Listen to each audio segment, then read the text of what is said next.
لاری مال پرجوام کس چینا به داشا لاری لاری لاری لاری جوله من لاری چمه ما تو کروی سونا ولات.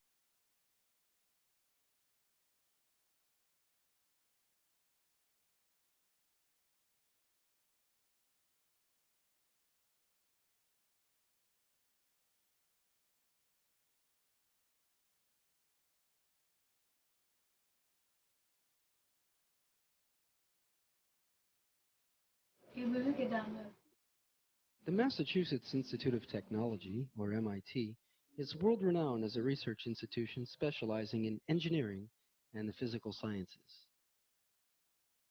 It may therefore come as somewhat of a surprise that on the east side of campus, in the Department of Linguistics and Philosophy, a committed group of theoretical linguists has begun the study of Zazaca. The department, founded in 1961 by Morris Halley and Noam Chomsky, has set the pace for much of the intellectual work that has subsequently made linguistics a strong and lively branch of the cognitive sciences. Today, with over 40 PhD students in the graduate program, the department maintains its focus on the continued importance of approaches to the discovery of both mental and cultural universals and contrasts. Part of the graduate training includes Topics in the Grammar of a Less Familiar Language, a course initiated by Professor Kenneth Hale. On February 6, 2003, 9 MIT graduate students, led by Professors Michael Kenstowitz, a phonologist, and Norvin Richards, a syntactician, began their study of the relatively underdocumented Zazaci language. Zazaci can be classified as an endangered language as it is being spoken less and less by younger generations. Since the beginning of the 20th century, Zazaci has been accepted as a language of its own among linguists and not any longer merely as a Kurdi or Kurdish dialect. Nevertheless, until recently, the Zaza people were generally held to be Kurds, speaking a special dialect of Kurdi. Due to the oppressive minority and language policy of the Republic of Turkey, until 15 years ago there existed practically no indigenous Zazaci written literature, and so no means by which the Zaza people could find out anything about their own language and cultural identity.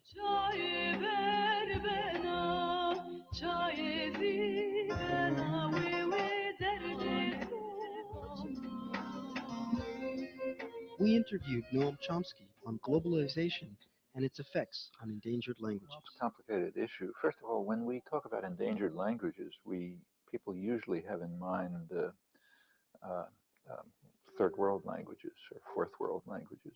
They don't have in mind the languages of, say, Europe. But the languages of Europe are severely endangered. In fact, they've been disappearing at a very rapid rate. It's not, they don't, it's something, it's an early stage of what's now called globalization. I mean, with the formation of national states in Europe and the integration of the European societies, right within the most, advanced region of Western civilization, there's been very rapid decline of languages. So plenty of people can't talk to their grandmothers now because the languages have just disappeared. In fact, one of the major research programs in linguistics today is a European Union program studying disappearing languages in Europe. They're called dialects. They're just different languages. And on the other hand, and this bears on globalization, the integration of Europe and the kind of move towards centralization and so on has set up a counter-reaction. So an increasing regionalization. And a lot of the regional languages are being revived with a good deal of commitment and intensity. And it's, so in, say, in Spain, for example, Catalan is much more lively than under Franco. It was suppressed. You know, you walked in the streets of Barcelona, you never heard it. But now it's the language of Catalonia. You know, the Basque language has been revived considerably. Other so-called dialects like Asturian and others are also becoming. People always spoke them, but now they're speaking them self-consciously and interested in reviving them in the culture and so on. It's happening elsewhere too. You walk in the streets of Wales and school children are speaking Welsh. These are there is a reaction to the centralization and integration, which is leading to revival of regional identities, local cultures, practices, folk songs, language, and so on. And I suspect we're seeing it's harder worldwide. This is a rich, privileged area, so lots of things can happen that aren't going to happen in the American Southwest or Aboriginal Australia. But still, I think something similar can be found. So the general process is one of leveling and destruction. On the other hand, the human beings are complicated creatures. They also struggle for their own rights. So you get counter reactions. Beyond the political importance of studying Zazaci, theoretical linguists can benefit from the study of an underdocumented language. We are trying to put together a puzzle that has been scattered across all the languages of the world, that every language that we look at has something to contribute to our theoretical understanding of how human languages are put together. So I've been working with you on how questions are put together in Zazaci, and that's helped me to understand better how questions are put together more generally. There are things I understand better, for example, about a language from the Philippines that I work with, Tagalog, because of the things that you've taught me about how Zazaci works. So there are those kinds of connections. It's also important, I think, for the community who speaks Zazaci themselves to understand that the language is a valuable and an important language, that it's got properties that are of great importance and interest to theoretical linguists. The nature of the course then is to allow our students to put into practice some of the theory that they've learned in describing a language that's unfamiliar to them. And Zazaci is particularly interesting then, and it's an Indo-European language. As you know, many Indo-European languages have been very well studied, but there are some that have not, and your language is one of them. The class was conducted once a week for 14 weeks, supplemented by additional individual meetings between each student and Gulcem Aktaj, the class's Zazaci consultant. Interesting effects with vowel changes that we've talked about a lot in the class so far. We found that there are at least two different types of this construction, which is kind of surprising because it would expect they show some kind of behavior which is also unexpected at first sight. So trying to see exactly how these groups pattern together and try to give an account for. Each graduate student spent the course of the semester writing a research paper on a particular topic in Zazaci grammar. So I'm working on how Zazaci speakers mark the source of information they have for the claims that they make in their sentences.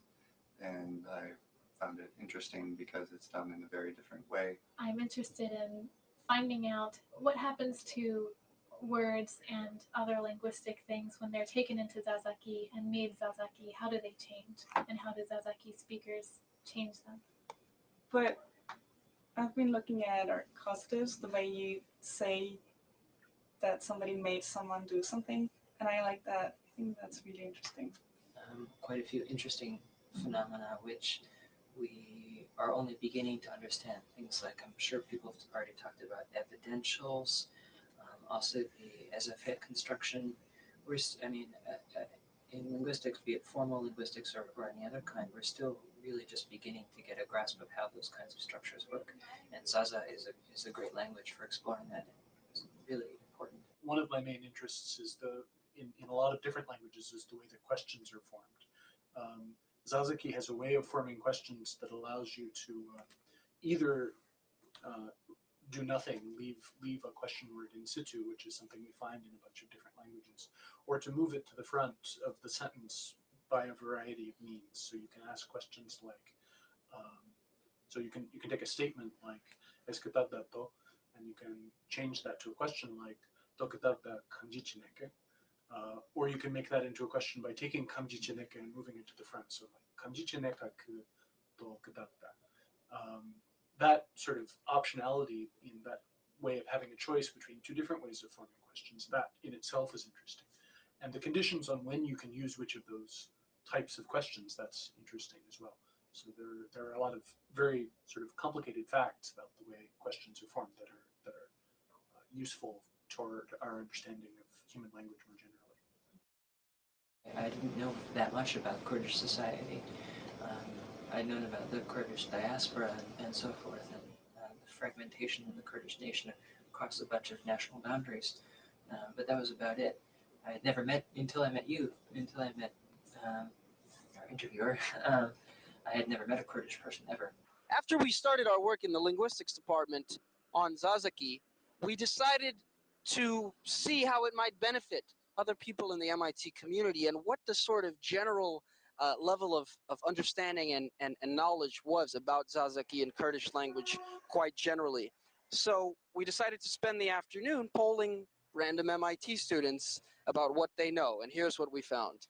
I study mechanical engineering and electrical engineering. Okay, we have an engineer here. Do you know what Zazaca is? Zazaca. Not without any context. No, okay. No. Any guesses or? No, not off the top of my head. Okay, what if I told you, which is actually true, that Zazaca is a language? Where do you think it might be spoken? It's tough. I would guess possibly Central or South America, or possibly Africa, maybe, somewhere in the Pacific Islands, but I don't know. I wanted to ask you if you knew what Zazaca is. Sorry, no. Now, Zazaca is a language. Where do you think it's spoken? Africa? Africa. It turns out to be spoken by Kurds. So what language would that make it most closely related to? I have no idea. Have you ever heard of a language called Zazaca? No, I haven't. Okay. Does it ring any bells? Do you have any guess where it might be spoken? I assume I know most European languages, so I'm guessing it's not one of those. It might be one of the former Soviet ones. Might be an Asian, African, it might be a Native American. I don't know. I have no guesses really. Okay. It turns out Zazaca is spoken by Kurdish people. Okay. Now, do you have any guesses what languages Kurdish might be related to? Arabic, or if there's a Turkish dialect, or Hindi possibly. Zazaca? No, I don't know. Just venture any guess. Zazaca. It sounds foreign.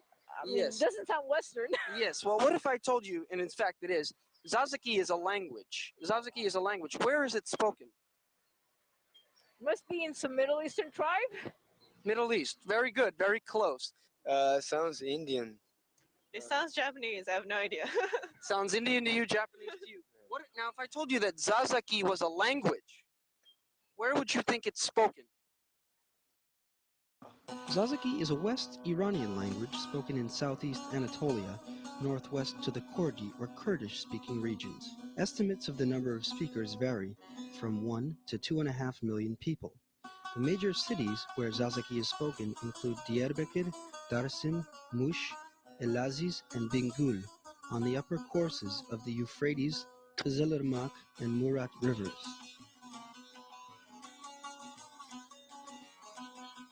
In considering Zazaca, we may raise the question, what is the difference between a language and a dialect? That's a very difficult question. Sort of in layman's terms, it would be that two varieties of the same language that are more or less mutually intelligible to one another. Structurally, it's very difficult to give a definition. One thing that linguists often say about dialects versus languages, which you asked about earlier, is that a language is a dialect with an army and a navy. And that just goes to show that, again, it's more a matter of how people think of languages and what kind of social uses they have that determines whether we call it a language versus a dialect. A lot of linguists think that there actually are no such things as either languages or dialects. We have this tendency to define things as languages or dialects based on political criteria. So we call things dialects if they are close together and both within a single country, and we call them languages if they are in different countries. Those aren't the kinds of criteria that linguists are interested in, so there are no linguistic criteria that allow you to say these two things are dialects or these two things are languages. So for example, we customarily talk about the ways people speak in China, the Cantonese and Mandarin, for example. We talk about those and we call them dialects because they are both spoken in China, but they're no more similar to each other than Spanish and French. I mean, they're related, but they're not mutually intelligible. There's no real reason to call them dialects instead of languages. We call Norwegian and Swedish different languages because they're spoken in different countries, but they are mutually intelligible. Someone who only speaks Norwegian and someone who only speaks Swedish or Danish, they can understand each other. So it's not clear that there is a good definition of language or dialect. So this is a dictionary of Kurmanji. You were asking me earlier about differences between Kurmanji and Zazaci. It's very clear looking at the end that there are a number of them. So, you know, my book in this language apparently is Pertukamin. In your language, I guess it would be Kutabin. I guess what all this means is that if someone tries to belittle a way of speaking by saying, well, that's just a dialect, it's not a real language, that for a linguist, that kind of claim has no meaning. Bearing that in mind, can we identify and describe differences between what we call Zazaci and English? In English, we mark the source of information for our claims by using parentheticals or adverbs. So if we want to claim that Bill's a doctor, but we want to convey the fact that we don't have intimate personal knowledge of that fact, we say things like, Bill's a doctor, they say, or apparently Bill is a doctor. In Zazaci, this kind of information is conveyed by the choice of the form of the verb that you use in the sentence. So when you want to convey that your source of information is indirect, that you don't know about it personally, you didn't see it, you use the perfect form of the verb instead of the unmarked past form. Zazaci has some sounds that English doesn't have, and vice versa. There are sounds in English that don't appear in Zazaci. And of course, there are other differences in the syntax. For example, Zazaci has case endings and we don't in English. So it doesn't have articles. It has the verb following both the subject and object. What is curious to me is that sometimes you can have things after the verb, but not always, and I still haven't figured out when you can have it and when you can't. The tense of the sentence has an effect on the forms of the nouns, which is unusual. It's not something you find in English in lots of other languages. So I would say mukadata but is katavdana to, I guess, right? So you change that from as the subject of the sentence changes its case depending on the tense of the sentence. In what way has the discovery of these phenomena enriched your ability to do fieldwork with a native speaker? So this book is about how to do field work, not only in foreign countries, but working with native speakers of languages that we don't know, like we've been doing with Gulchem. Often linguists just work from books and grammars, or they work on languages that they know or someone they know knows, languages that are easily accessible. So we had to learn how to do things a little bit differently to work with languages that aren't already described. Yes, I think that a number of the students are interested in carrying forward their research. One semester is very difficult to get anything conclusive done. We're just getting familiar with the nature of the language and what some interesting problems are, but we need more time to investigate them further. One of the frustrating things about this course is that we spend a semester working on a language, which is just about enough time to see how interesting it is, and then the course stops. And so I definitely want to continue to explore some of the things that I've learned in the course of this class. The field is in a very lively state. There's, for one thing, rather sophisticated work is underway on a very wide variety of typologically different languages, far more so than, say, 20 or 30 years ago. And that in itself is an exciting development because it's just like biologists being able to study all sorts of new species. Of course, you're going to learn all sorts of things, challenges, preconceptions, leads to new ideas, and so on. There's quite exciting new work going on in domains that were not very intensively studied until recently, like certain areas of semantics and for example, which is a fairly recent development. My own particular interests happen to be in attempts to try to determine to what extent the human language faculty is actually perfectly designed, well designed to meet certain specific conditions that a human language must meet. I think there's been exciting work in that area, which raises some interesting questions and challenges to biology generally. So by and large, it's a exciting period. Especially the last 20 or 30 years have been pretty remarkable. What can a population do to maintain their language despite the presence of a more dominant language? There's no simple answer to that. You just have to do it. And it has been done. Places like some of those I mentioned, like, for example, in Catalonia, under the Franco dictatorship, the language really was suppressed. In the Kurdish areas, people have maintained Kurdish under tremendous repression. A lot of young people may not know it because they haven't allowed to study it, and you only talk it. It's the language your parents talk at home, maybe, but not yours, and that has to be revived. And there's really no answer to that. It's what people are willing to do. Since we find that the best linguistic work very often gets done by people who speak the language themselves, because they know, they can always ask themselves, well, how would I say it, or does this sound right, or does this sound wrong, and so forth. So in addition to what we've already done, this kind of fieldwork, I think we're very interested in having Zaza people themselves become linguists and do linguistic work on their own language.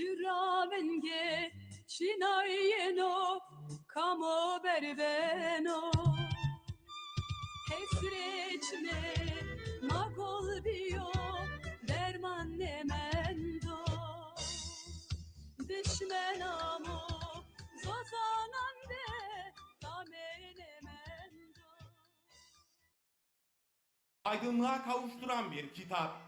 Birçok dilde herkesin anlayabileceği bir şekilde yazılmış Zaza halkının en mükemmel tarihi. Ey Zazalar! Tarihinize, hafızanıza ve benliğinize sahip çıkın.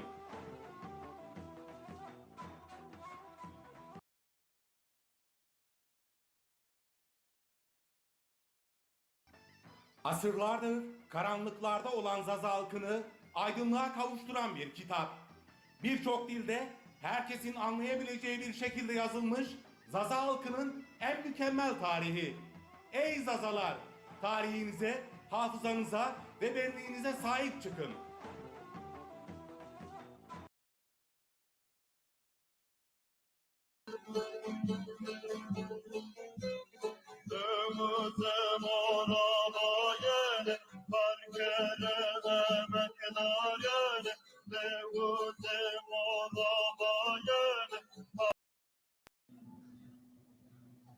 Dayı dayı dayı ne sanır bayı dayı dayı dayı belki sanır bayı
Bana bir su Tekrar saniye bana bir son tekrar saniye lazım ters kenar Almanya geçmedi ya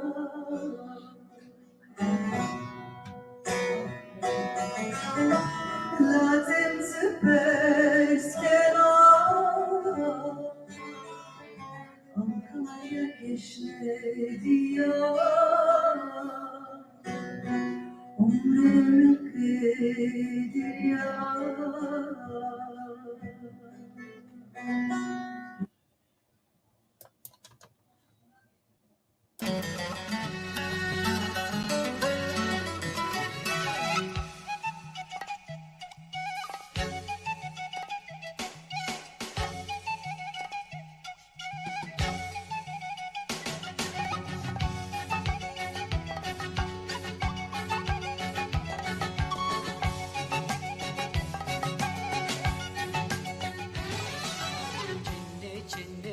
hali Kıtıkı podu şimali Malbeni zerde kali Kome bine nadali Taranini taranini taranini Taranini taranini taranini Taranini taranini taranini Taranini taranini taranini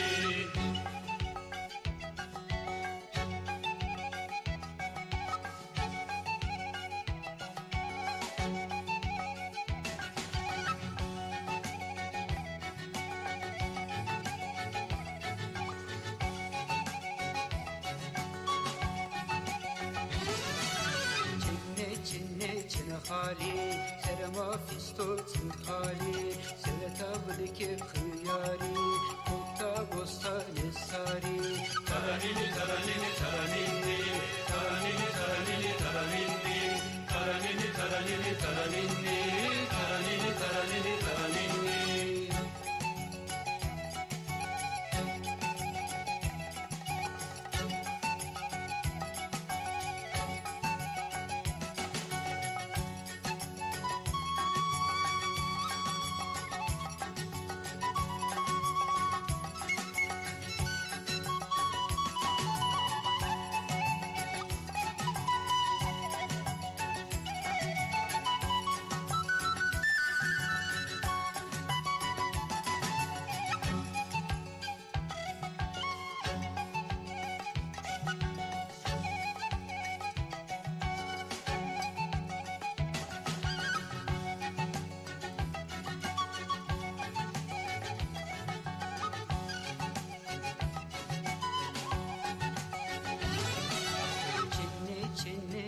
hali nav amane ve tamali navel go ve somergo muntore zetere hali taranini taranini taranini taranini taranini taranini taranini taranini taranini taranini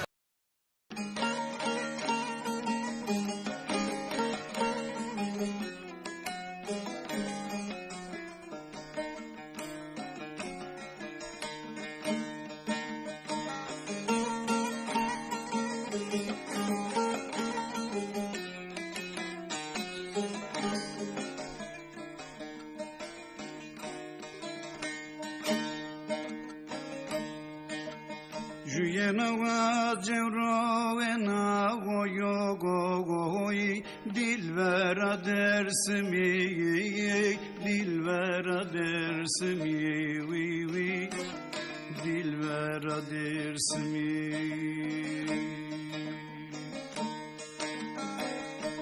Lav baji feceri ziribimri dilvera dersimi vah vah dilvera dersimi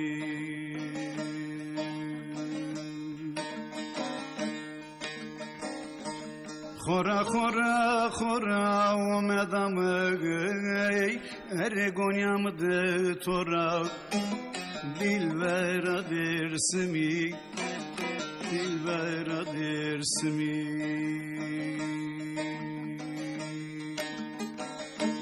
Khora khora çene khora ergonyam de tora oy oy dilvera dersimi vah vah dilvera dersimi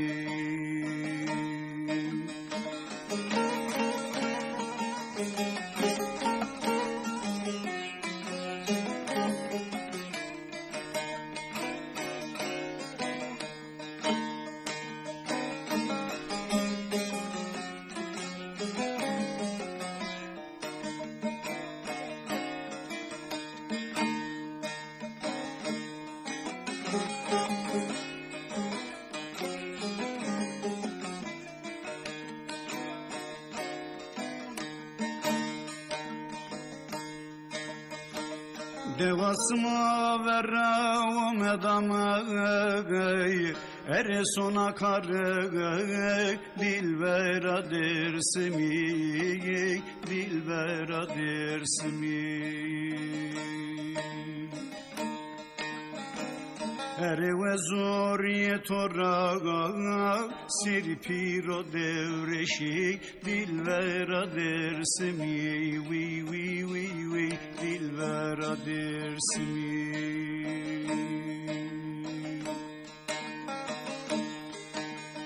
ere ve zoriye tora serpiro devreşi dilvera dersimi vah vah dilvera dersimi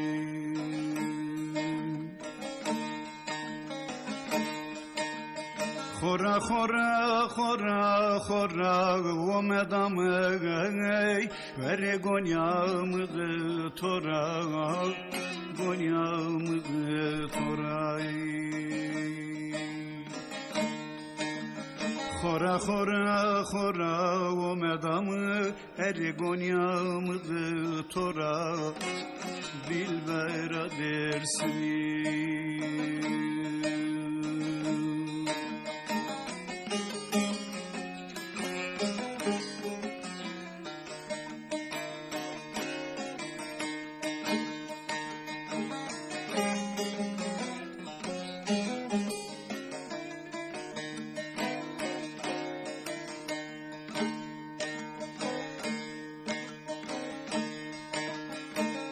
Vere devasma omedam erib gavano dilvera dersimi dilvera dersimi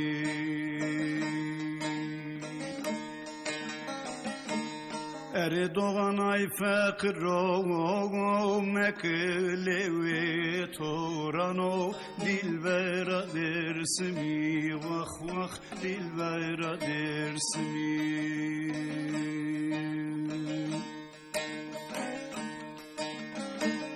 ere doğanay neçaro meklevi torano dilvera dersimi vah vah dilvera dersimi